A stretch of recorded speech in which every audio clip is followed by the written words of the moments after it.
Film دھرندھر کی کہانی ایسے وقت سے شروع ہوتی ہے جب خطے میں دہشت گردی کے واقعات بڑھ رہے ہوتے ہیں۔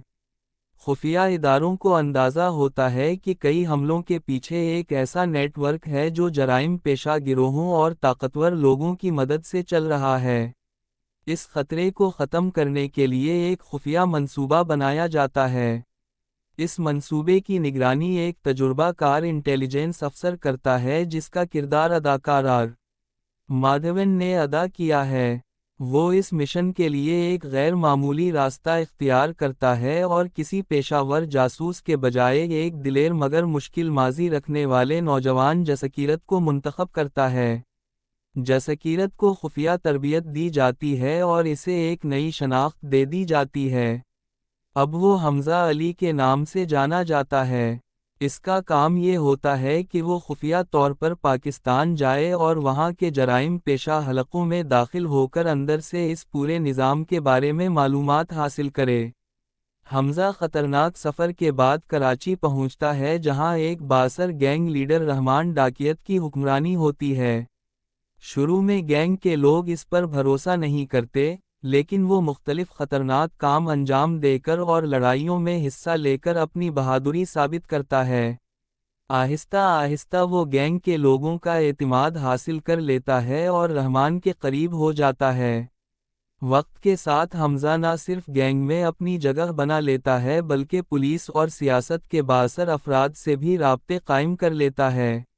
اپنی پوزیشن کو مزید مضبوط کرنے کے لیے وہ ایک طاقتور سیاستدان کے خاندان سے رشتہ بھی قائم کر لیتا ہے۔ اس طرح وہ ایسے مقام تک پہنچ جاتا ہے جہاں اس کے پاس طاقت، اثر و رسوخ اور معلومات تینوں موجود ہوتے ہیں۔